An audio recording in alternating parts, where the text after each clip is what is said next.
Allô? Oui, vous m'entendez? Vous allez être plusieurs ou vous êtes tout seul à suivre la formation?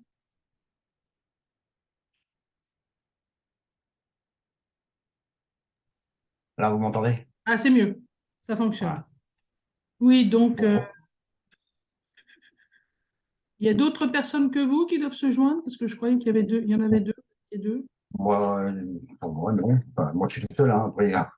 Ah, chez vous, dans votre copropriété? Oui, oui, je suis tout seul, oui. Bon, Les autres bah, travaillent, et puis M. Charel, bon, bah, c'est pas grave.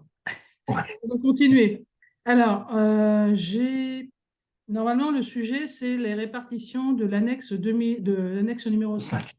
Ouais, c'est ça, ouais. Je partage mon écran. Je ne sais pas si c'est déjà fait. Hop, hop, hop. Voilà, ouais. Très Voilà. bien. Voilà. Donc ça, c'est l'annexe 5. Alors, je ne sais pas à quel moment vous intervenez et jusqu'à quel point vous connaissez le fonctionnement des annexes, en tout cas de leur mise à jour. Bah, justement, c'est Voilà. Parce qu'en fait, cette annexe euh, 5, c'est le résultat du travail de la comptabilité de l'année. C'est pas quelque oui, chose. Alors, c'est très particulier parce qu'en fait, c'est la seule annexe qui n'est pas remplie automatiquement. Au syndic de le remplir manuellement. Alors, normalement, d'accord. pas de rien. La première année, peut-être qu'il n'y a rien, mais à partir de la première année où il y a des travaux qui sont étalés, donc soit les travaux, soit les appels étalés sur plusieurs années, il faut les référencer quelque part. Et ce tableau, l'annexe 5, c'est fait pour ça en fait. C'est fait pour suivre les appels pour des projets dans le futur. C'est fait pour suivre des projets, des travaux qui ont déjà eu lieu, mais dont les appels sont a posteriori, par exemple pour les travaux urgents, on est obligé de faire immédiatement et dont on attend la prochaine assemblée pour valider éventuellement le devis, en tout cas pour régulariser l'adoption du devis. Et donc, dans ce D'accord. genre de document, soit vous n'avez rien, mais on doit vous le fournir à zéro, parce qu'en fait, il n'y a aucun travaux en attente et aucun appel en cours. Et dans ces cas-là, il est vierge, mais il doit vous être donné quand même pour constater qu'il n'y a pas de travaux et qu'il n'y a pas de fonds en cours. S'il y a des travaux, effectivement, là, a priori, il faut les mentionner ici. Alors, c'est un tableau dans lequel on a à la fois la nature des travaux, donc on ne demande pas La forcément première colonne, c'est ça. de. La première colonne, nature La des première travaux. colonne, c'est la nature des travaux, mais bon, on précise bien que normalement, on ne met que la nature des travaux, par exemple ascenseur, par exemple colonne montante, etc. Hmm. Moi, ce que je fais, c'est que je précise en même temps le nom du fournisseur, parce qu'il peut changer en fait d'une année sur l'autre, voire sur 10 ans. Si on a des travaux sur 10 ans, ça peut changer. Là, c'est le cas. J'avais programmé des travaux. Alors, c'est un exemple, hein, mais un exemple qui reproduit tous Oui, les cas de figure que vous pouvez retrouver dans une annexe 5, quand elle n'est pas à zéro. Donc, par exemple, le projet d'ascenseur, c'est quelque chose qui a duré pendant 10 ans. Alors, bien sûr, le projet lui-même, d'ailleurs, la preuve, c'est qu'on l'a voté la première fois le 24 novembre 2011. Vous voyez que ce n'est pas des travaux qui se font dans oui, l'année. Parce que les travaux dans l'année et qui sont payés dans l'année n'apparaissent pas ici. Ils sont dans le compte 615, ils restent en comptabilité et comme ils sont payés, à la fin de l'année, ils disparaissent. Là, c'est-à-dire que, c'est-à-dire que si on a fait des travaux dans l'année, oui, urgents ou peu urgents, oui, qui ont été payés, soldés aux fournisseurs. oui. Et ils apparaissent pas Et non, sur le non, tableau, parce que non? ce Non, tableau-là est un tableau pluriannuel. d'accord, c'est juste les travaux qui sont C'est juste les travaux qui sont sur prévus. plusieurs exercices. D'accord, ok. Par exemple, vous appelez des travaux en 2011, vous Oui, avez déjà les fonds, mais ils sont réalisés qu'en 2012. Ils doivent figurer là-dedans. Dans les d'accord. années de 2011, ou de 2021 ou 2011, vous devez voir figurer les travaux en cours qui vont être terminés en janvier 2022 ou en janvier 2023. Mais ils doivent être là. Parce D'accord. qu'ils sont étalés Oui, sur oui, deux d'accord. exercices. Bon, Ok. là, en l'occurrence, on a quand même quelques gros projets. Donc, un gros projet qui dure 10 ans, obligatoirement, c'est là. Alors, c'est là parce que d'abord, il a été voté. Donc, on doit Mhm. mettre la date du vote. On doit mettre le montant. Pourquoi? Parce que si il devait advenir des modifications, par exemple des mises à jour ou des mises aux normes un peu particulières, il faudrait réviser en fonction de la date des travaux votés. Il faudrait peut-être les réviser. Là, Donc, moi, ce que je vois sur mon annexe 5 que je vous avais envoyé, donc il y a juste date, il marque alors, attendez, je passé vais engagé. Il n'y a pas de date. imprimer. Sur votre annexe 5. Alors, elle est où cette annexe Ouais, 5? là, ici, tac. Là? Là, ouais. Alors, votre annexe 5. Alors, remplacement Ouais, des... voyez, il n'y a pas de date. Ici, c'est forcément sur plusieurs exercices parce que c'est rare qu'on puisse faire les travaux la même année que les appels. Oui, Et- oui, oui, oui, oui, non, mais le problème, c'est que vous me dites qu'il me faut une date. Donc là, mon Ah oui, document, là, il il y n'est a pas un bon. problème parce qu'il y a bien marqué date et il y Donc a il manque marqué pas date. d'AG. Alors, pas d'AG, ça veut dire qu'effectivement, c'est pas voté, mais il aurait dû mentionner la date à laquelle il Et a alors, alors, engagé le devis. alors, non, non. Ça, c'est des travaux qui ont été votés en AG, remplacement des colonnes, là, les colonnes de froide, machin, d'eau froide, et sanitaire d'eau froide. Ça, c'était voté en AG, ça. C'est en attente, parce que les travaux, ils auraient dû être faits cette année-là. On aurait dû le faire Oui, mais dans comme cette on ne année. sait Ça aurait pas dû de faire. quand date les devis, on ne peut pas savoir s'ils sont toujours à jour. Il faut toujours mettre une date ici. Si ce n'est pas la Ouais, date donc, de vote, c'est la date de devis. Parce que le vote remplace un engagement. Si on a passé une commande, c'est la date de commande. d'accord. Ouais. Mais donc, Alors, ça veut dire que donc là, il faut bien faut qu'elle le sur les rectifie exercices. et que nous mette la date du devis, minimum. Il vaudrait mieux mettre la date du devis parce que si Ouais. ça dure plusieurs années, il y a de fortes chances qu'il va falloir réviser le devis. Et Et si bien vous n'avez pas la justement, date, parce que vous ne nous, percevrez pas. les appels de fonds ont été faits pour ces travaux, tout le monde a payé, et quand on a demandé à notre plombier de faire les travaux, il nous a renvoyé un devis augmenté de 25%. Ah bah oui, non mais pourquoi? Parce qu'effectivement, votre devis avait une durée de péremption. Ouais. En général, quand ils font des devis, ils disent c'est un devis à 3 mois. Donc Mm. normalement, il est fixe. Une fois qu'il a été voté, il est fixe, c'est-à-dire qu'il ne peut plus bouger. Là, je ne Ah, sais pas dans quelles conditions vous étiez à même de pouvoir refuser l'augmentation des 25%. non, Sauf non, que mais c'est pas, c'est pas qu'on l'a refusé. Pour le moment, on est en attente de voir d'autres devis, parce que ben, c'est ce que je suis en train de vous on s'est dire. dit Quand vous avez 25. un devis, voilà, là, je n'ai pas de date, donc je ne peux pas même pas vous dire si c'est bon ou pas bon, parce que là, il y a déjà une anomalie de base. Il faut au moins la date du devis ou la date de la commande. Donc, on ne sait pas si c'est un devis ou c'est une commande, parce que c'est complètement différent. Un devis, C'est un devis, c'est sûr. il peut C'est qu'un changer, devis. et un bon de commande, ça ne change plus. Non, non, mais c'est sûr que ça aurait été un bon de commande, sans être comptable, Ben on non, aurait dit au plombier, non. on aurait dit au plombier, parce que c'est une commande, donc on Alors, a il aurait peut-être commandé, abandonné le fait, chantier, ça c'est possible, mais au moins, hein, oui, vous auriez pu hein. dire. Bon, donc en Ouais. l'occurrence, ça c'est un devis. C'est qu'un devis, oui. Donc, Ouais. ça veut dire que vous êtes en train de relancer les devis. Eh ben oui, puisque Donc, 25% ça veut dire que d'augmentation, quand ça nous vous allez fait, relancer le devis, vous allez devoir ici modifier. Alors, ce serait bien de mettre aussi le nom du fournisseur en face. ouais, Vous allez devoir d'accord. substituer cette information-là à celle que vous allez adopter. C'est-à-dire, si vous trouvez des devis et que vous adoptez de nouveaux devis, bien entendu avec des montants différents, ce serait bien de mettre là le nom de la société. Comme ça, au moins, vous savez que vous allez changer de société. Et là, la date du devis ou de la commande. Comme ça, vous saurez que c'est le dernier devis D'accord, le plus récent. Parce que là, d'accord. Bon, imaginez qu'on en mette un autre, on ne sait pas si c'est le nouveau ou l'ancien. bah oui, d'accord, ok. Bah, déjà, on va faire rectifier ça, hein, pour Ben, ce serait l'Assemblée bien parce que générale. vous, moi, vous saurez que c'est les anciens devis et pas les nouveaux. D'accord, d'accord. Ok. Donc ça, Bon, après, bon. c'est pareil pour la suite, c'est le remplacement des colonnes, c'est la même Oui, chose. oui, bah En c'est fait, le vous même, hein, n'avez que ça. c'est que parce que là, on a deux bâtiments.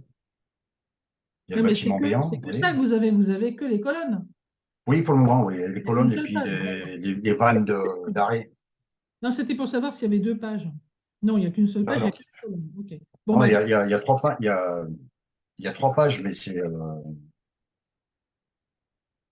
quoi? alors, le deuxième, c'est le remplacement des vannes d'arrêt.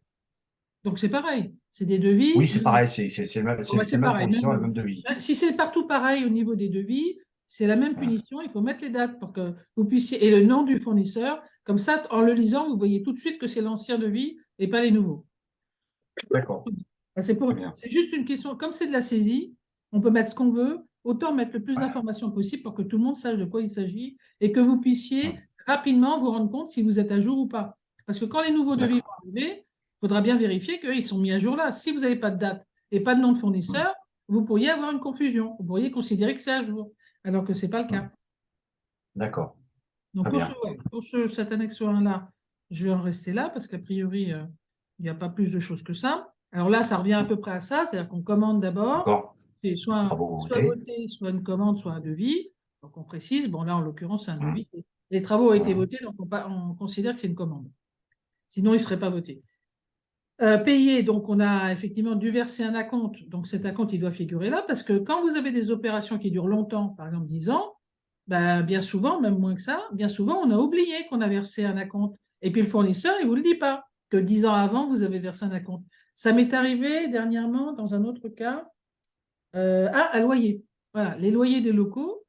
Alors, bien entendu, avec le Covid, ça a été une panique monstre. Finalement, la société qui devait s'occuper des locaux a sous-traité à un deuxième prestataire. Et voilà que le deuxième prestataire, il nous demande à nouveau de verser la caution, alors qu'on est là depuis une douzaine d'années. Et je leur dis non, là, on a déjà versé une caution au précédent gestionnaire, donc vous allez lui récupérer la caution qu'il a encaissée. Donc, ouais, c'est pour ça que c'est intéressant de les mentionner là, parce que c'est le seul endroit, enfin, il y en a un autre, mais au moins si en comptabilité vous l'avez oublié, vous saurez dans l'annexe 5 qu'il y a un acompte et que si jamais vous deviez changer de fournisseur, il faudrait lui réclamer le remboursement de l'acompte. Ça paraît un minimum. Et de plus en plus, maintenant, les entreprises demandent des acomptes. Donc, il faut les mentionner quelque part. Alors, bien sûr, normalement, ils devraient être en comptabilité, mais il peut y avoir tellement d'erreurs en comptabilité qui font qu'on ne les comptabilise pas qu'au moins, là, c'est un contrôle. Si ça a été oublié en comptabilité, ça devrait être normalement dans un compte 103 ou 104. Donc, si ce montant-là, enfin, le montant de l'avance que vous avez versé ne figure pas en comptabilité, avec ce tableau-là, vous pouvez le faire corriger par votre syndic, à condition qu'ils n'aient pas oublié de mettre les deux. Et dans la hum. compta, il est là-dedans. Mais bon. En général, on essaie le chiffre dès le début, comme ça, on a moins de surprises à la fin. Parce que d'une année, à partir du moment où vous l'avez mis une année, l'année d'après, vous allez comparer les deux annexes 5, et si votre montant d'acompte a disparu, vous le ferez rajouter. Alors que si d'emblée, Ouais. vous avez oublié, bah, vous n'avez aucun moyen de vous souvenir 3 ans après qu'il y avait un acompte. Et est-ce que, là, vous me parlez, peut-être que je déborde un peu du sujet, mais vous me parlez d'acompte. Si nous, on avait fourni un acompte à notre devis du plombier, là, Oui, bah, il aurait comment fallu ça se qu'il passait figure. après? Eh ben, il aurait fallu qu'il figure. Là, vous étiez dans l'annexe 5, il aurait fallu qu'il figure là, travaux payés. Ouais. Parce qu'en fait, un acompte, c'est un début de travaux payés. Et après, il est engagé sur le devis ou quand on verse Ah un non, acompte ou... simplement votre acompte figure là. Après, si vous ne donnez pas suite, parce que moi, ça m'est arrivé d'avoir versé un acompte et puis la société nous a envoyé un contrat où il y avait tellement d'exclusions qu'en fait, ils s'étaient engagés à rien. Donc, on a renoncé à la commande et on leur a demandé le remboursement. Ils nous ont remboursé sans difficulté. Mais D'accord. faut-il encore qu'ils soient là Ça, et qu'ils se souviennent. Donc, oui, oui, il aurait été dans d'accord. travaux payés. Parce qu'en fait, ce n'est pas des travaux payés, mais c'est un acompte pour travaux payés. D'accord. Donc, c'est vrai qu'il manque une colonne là qui serait commande. Parce qu'il y a les travaux votés, mais il y a les commandes. Ce n'est pas parce qu'on a voté des travaux qu'on les a forcément commandés. Donc là, il manque effectivement une colonne. Donc moi, j'utilise les travaux votés comme étant la zone où je mets le devis accepté, la commande passée, et puis voir les acomptes versés. Tout ce D'accord. qui était payé et pour lequel on pourrait demander remboursement en cas d'annulation. Donc, on revient à notre maquette. Alors, en Ah, vous dehors de... maîtrisez, hein? Oui, Vous maîtrisez, là, ah bah, heureusement, dans je fais... les changements de... Ah oui, je fais ça tous les jours. Après, il y a d'autres natures de travaux qu'on peut voir dans cette annexe 5 qui sont quand même normalement plus fréquents. Ce sont les fameux travaux urgents, parce que c'est assez rare qu'on ait des travaux urgents en janvier. Généralement, les travaux, ils arrivent soit pendant la période d'été, en juin-juillet, soit en fin d'année, mais rarement au 1er janvier. Et donc, comme on le voit, là, on a eu des travaux urgents. Un petit peu. Il y a eu des travaux de pignon parce qu'effectivement, avec la sécheresse, alors, il y a la sécheresse, les travaux parce que depuis le Covid, les sociétés immobilières ont surinvesti sur le bâtiment et donc il y a eu des constructions à peu près partout qui provoquent des vibrations. En plus, nous, on est près de la 14, ils ont percé la 14 et donc tous les bâtiments ont vibré. Et donc, effectivement, ça veut dire qu'il y a des dégâts sur les immeubles. Et les dégâts, ça concerne principalement des fissures. Alors, au mieux, des simples fissures. Au pire, c'est carrément des morceaux qui se détachent. Et là, en l'occurrence, c'était un pignon, c'est-à-dire l'angle d'un Hmm. immeuble qui était fissuré et qui menaçait de tomber. Donc là, il n'était pas question d'attendre d'avoir des devis, etc. Et donc, on a embarqué directement, on est parti directement sur des travaux urgents. On a à la fois payé en partie, puisque vous voyez que là, dans la colonne, appel on avait fait un appel qui a été versé que de 3 393. Bien sûr, l'appel est parti. Les travaux ont été réalisés, mais les appels n'avaient pas été complètement versés. Et donc, en l'occurrence, eh bien, il restait un solde de 10 356 à régler par les copropriétaires sur cette opération-là. Alors, c'est important que ce tableau soit complet parce qu'il peut y avoir plusieurs opérations et il ne faut pas les mélanger. Chacun doit avoir sa ligne propre. Ensuite, on a eu des réparations intérieures aussi. Alors ça, je crois que c'était dû, mais ça, on ne les a pas fait. Ça, on l'a supprimé d'ailleurs parce que ça n'a pas été fait. La cheminée, pareil. On n'a pas fait de cheminée. C'était des travaux qui ont été effectués et réglés directement dans l'année. Donc, ils n'ont pas figuré dans cette... excusez-moi. Ils n'ont pas figuré dans ce tableau puisqu'ils ont été payés dans l'année. Après, on a un débarras de cave commune. Alors là, effectivement, c'était un problème d'effondrement d'une cour dans laquelle il fallait d'abord accéder. Donc, il a fallu d'abord la débarrasser parce qu'elle était pleine. Ensuite, déboucher les conduits qui inondaient cette cave pour ensuite pouvoir poser des IPN. Donc, on a eu plusieurs opérations sur le même, je dirais, sur le même thème qui était effondrement d'une cour. On a eu à la fois le débarras parce qu'il fallait y accéder, le débouchage des eaux pluviales parce qu'elle était carrément inondée, le dégorgement parce que du coup, ça avait bouché tous les tuyaux qui montaient donc, dans la cour, et ensuite la pose des étais. Donc, toute cette opération-là, elle a été décortiquée, elle a été décomposée. Donc, on a eu chacune a une ligne spécifique, ce qui fait que quand on appelle les copropriétaires, on leur met bien des lignes séparées. C'est-à-dire qu'on les appelle pour les débarras, on les appelle pour le débouchage, etc. Et ils ont bien le détail de chacune des factures. Ensuite, on a des travaux qui sont des travaux prévisionnels. C'est-à-dire que là, ce sont des travaux de peinture d'escalier, mais qui n'ont pas encore été réalisés. Et vous voyez que ça ne date pas d'aujourd'hui, puisqu'on a programmé cette opération en 2017. Bien entendu, le devis n'est plus valable, hein, il faut qu'on le révise. D'ailleurs, j'ai reçu un nouveau devis qu'il faudrait que je mette là, qui est beaucoup plus récent. Mais on a retardé ces travaux parce qu'on attendait de faire l'ascenseur pour faire la peinture après. Ça ne sert à rien de la faire avant et de devoir la refaire juste après. Et donc là, on voit que chaque année, on a fait des appels et que chaque année, il y a un reliquat et qu'aujourd'hui, sur un montant prévisionnel de 15 312 euros qui correspondrait à la totalité des travaux de peinture de l'ascenseur, il nous reste encore à récupérer 10 774. Alors après, on pourra, quand il y aura des travaux qui seront complètement terminés et pour lesquels il reste un solde, parce que ça peut arriver, on pourra après décider en assemblée d'affecter ce solde sur des travaux en cours, par exemple celui-là. Mais C'est faisable, ça? ah oui, oui, tout à fait. C'est Imaginons, c'est assez rare quand même que les travaux soient créditeurs, mais ça peut arriver. ouais, Ça nous, on voudrait a dire eu que une. dans le devis, on a prévu plusieurs choses et que finalement, quand on a réalisé, il y a des choses qu'on a supprimées. Donc, effectivement, les appels sont supérieurs à ce qui a été réalisé, donc payé. Bah, si justement, moi j'ai un exemple de travaux, enfin, c'est pas des. On a refait la toiture, enfin, l'isolation des terrasses. Et dans cette isolation des terrasses, une fois les travaux terminés, on a demandé la prime CE C'est eux, oui. qu'on a eue, Mhm. la prime de rénovation qu'on Et a du coup, eue. il a fallu rembourser les copropriétaires ou réaffecter les Ouais, fonds. En général, ce ouais, que parce je que, dis, c'est qu'il ne faut pas rembourser. Il faut réaffecter sur des travaux en cours.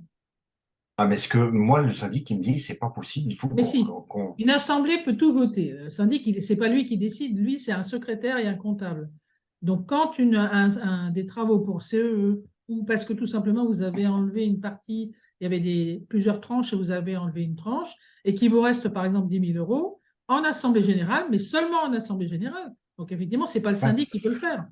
C'est oui, une oui, assemblée générale, vous mettez à l'ordre du jour réaffectation du solde de telle opération sur soit tel autre qui est déjà programmé ou en fonds de travaux.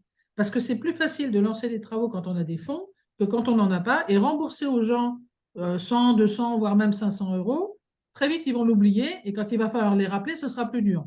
Donc quand il reste un solde de créditeur, il faut prendre l'habitude de les réaffecter systématiquement, soit sur des travaux en cours, soit sur un fonds de travaux. Enfin, plutôt une avance de donc, travaux parce que ça passera mieux auprès des copropriétaires. Vous pourrez leur dire, mais cette avance, vous la récupérez quand vous vendrez. Donc, ça n'est pas perdu, ouais, puisqu'elle est là. Les fonds de travaux sont bloqués, mais les avances de travaux ne sont pas bloquées. d'accord. Donc, on Ok, propose, ça c'est. que ça passe mieux, Ça, on donc, propose de les mettre en avance de travaux. on peut le faire voter à Bien l'Assemblée sûr, générale. Oui, oui, oui, bien sûr. Au contraire, il faut le faire parce qu'il faut bien déterminer comment vous allez réaffecter le solde, parce que si vous ne faites rien, le syndic va les restituer à chaque copropriétaire, ce qui n'est pas une bonne chose. Donc, là, il faut que je les appelle et que je leur dise avant qu'ils clôturent pour 2022. Ben, clôture ou pas, ça ne change pas le problème, puisque c'est une résolution pour la prochaine assemblée. Donc, même si les comptes D'accord, ne sont pas totalement terminés, ça n'empêche pas de prendre déjà une résolution indiquant que les soldes créditeurs seront affectés en avance de travaux. d'accord. Et ça, c'est à Ah ben, chaque solde à chaque fois que vous créditeur. avez des soldes, hein, parce que vous D'accord, pouvez pas, on ne peut pas le on peut pas le déterminer voir. d'avance pour tous les travaux. D'accord, Il faut le faire à chaque fois que vous constatez un solde créditeur sur une opération travaux. d'accord. Après, on a des opérations un petit peu plus régulières enfin, qui sont assez normales. C'est l'interphone, la pose de l'interphone ou le changement de l'interphone. Bon, là, on voit que le devis a été fait en 2019, que tout a été payé en 2019 et qu'en fait, ce sont les appels qui traînent. Il reste encore 1645 à régler. Ceci dit, les personnes qui sont parties, elles, de toute façon, ont eu à payer la totalité, puisqu'on a fait des appels sur la totalité du montant de 4100. Donc, on a récupéré dans l'état daté le montant qui restait pour ceux qui sont partis. Là, les 1645, ce qui reste, c'est en fait les copropriétaires qui sont toujours présents, mais qui ne sont pas à jour. Ensuite, on a des soldes. Alors moi, ce que je faisais, c'est ce que je vous disais. En général, ce que je fais, c'est quand, pas seulement pour les travaux, mais quand j'ai un exercice, et ça m'est systématiquement arrivé, que sur un exercice, il reste un solde créditeur. Par exemple, vous avez un budget de 10 000 et finalement, vous dépensez que 9 500. Ben, les 500 en question, moi, chaque année, je prends une résolution pour les affecter en fonds de travaux. Et c'est comme ça que je me retrouve avec 5 668, qui correspond en fait au cumul des soldes créditeurs de 2012 à 2018. Alors, ce n'est pas des gros montants, mais ça évite de devoir les rembourser pour après les rappeler. Ensuite, on a eu des réparations. Là, c'est pareil, c'est des travaux d'urgence. Donc, on les a fait, on les a appelés, et il reste encore un petit reliquat à récupérer qui reste en attente. Et après, comme vous, on a eu une réparation du toit parce qu'en fait, il y a eu un incendie chez nous. Il y a un copropriétaire qui a trouvé très malin de fumer pendant qu'il était en train de poncer son parquet. Donc, forcément, à un moment donné, ça s'est mal passé parce que la cigarette est tombée sur le bois et le bois, et même pas le bois sur comment on appelle ça? Cher. Sur la sûre. Alors ça Ouais, brûle comme ouais. un petit feu, hein. Donc ça a pris feu. Bien sûr, son appartement a été brûlé, mais c'est monté aussi par le balcon sur la charpente. Donc il a fallu on répare une partie de la charpente à cause de cette opération-là. Alors bien entendu, les assurances prennent en charge, hein, mais comme ils affectent un coefficient de vétusté, on a toujours un solde à payer et de toute façon, l'assurance ne rembourse qu'après les travaux, une fois la facture acquittée. Donc là, Mm. effectivement, il y a d'abord à programmer les travaux, les avancer, les faire, et une fois qu'ils sont terminés, on obtient effectivement la facture acquittée du fournisseur qu'on envoie à l'assurance pour qu'elle nous rembourse. Alors là, j'aurais pu mettre effectivement, il y a une chose qui manque, c'est quel était le montant du remboursement de l'assurance. Ça aurait pu être intéressant. D'ailleurs, je vais le mettre comme ça. Moi, je vais m'en souvenir. Parce que, effectivement, sur les 20 000, on a dû être remboursé de 15 000. Et donc, il reste un reliquat. Alors là, on voit un reliquat. Pourquoi? Un reliquat négatif parce qu'en réalité, on avait de la trésorerie. Donc, même si tout le monde n'avait pas payé, puisqu'il reste 1353 de non réglés, la trésorerie qu'on avait nous a permis quand même de régler la totalité de la facture. Et comme entre-temps, on a reçu les 15 000, donc on a reconstitué notre trésorerie, mais il reste encore certains copropriétaires en débit, puisque j'ai encore 1353,35 qui n'a pas été réglé par mes copropriétaires.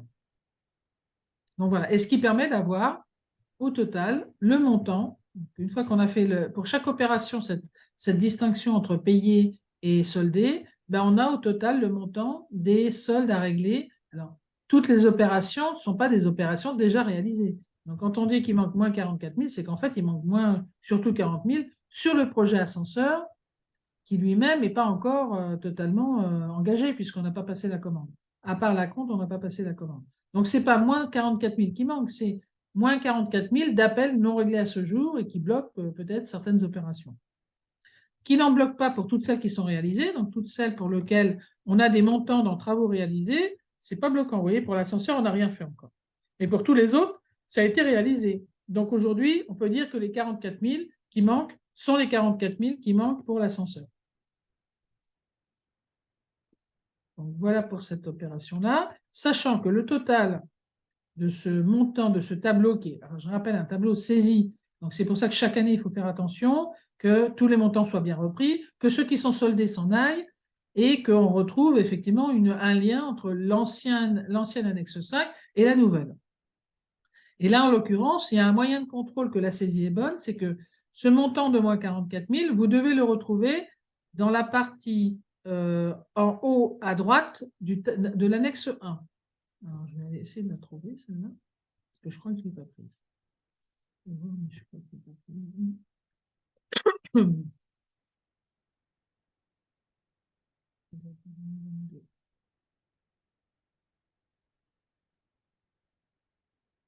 Et moi, c'est dans le même logiciel, donc c'est un des onglets de mon logiciel, du logiciel de la LCC. Et voilà. Et, alors, surtout, il n'est pas à jour. Ah, je ne sais pas sur 22. Et il devrait se retrouver ici, mais ce n'est pas le bon, c'est pas le bon truc. Je ne vais pas prendre le bon fichier. C'était l'annexe 5, le 2022.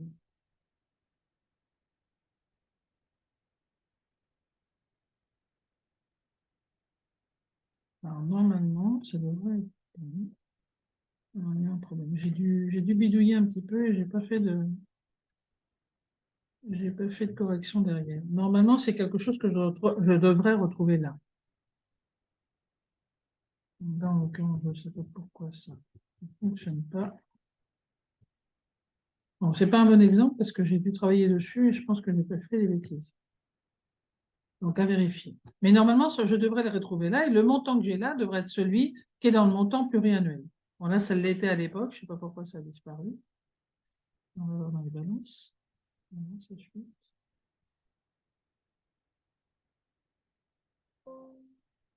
Ah oui, parce qu'il y a d'autres opérations dedans. Il n'y a pas que les opérations de travaux.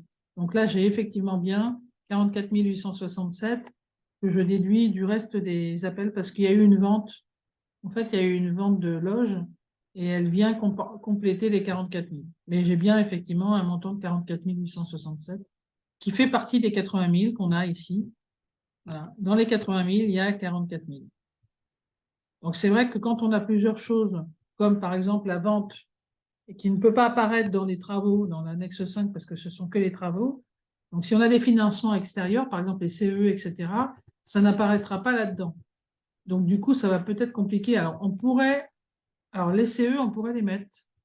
Et la vente de la loge, on aurait pu le mettre. C'est vrai que pour arriver exactement au montant qui figure sur l'annexe 1, il faudrait compléter ce tableau avec, par exemple, pour vous, les CE, et pour nous, le résultat de la vente de la loge qui est là normalement, donc moi je l'ai, et il doit me manquer autre chose pour que je puisse comparer. Mais je sais qu'il y a des montants qui ont été versés spontanément, donc c'est ça qui doit manquer. Parce qu'ici, je n'ai que les montants appelés, c'est-à-dire les appels non réglés. Donc voilà pour l'annexe 5. Donc moi, j'ai pas a priori, j'ai pas d'autres informations à vous donner sur cette annexe.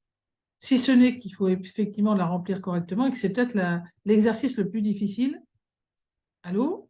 Vous êtes là?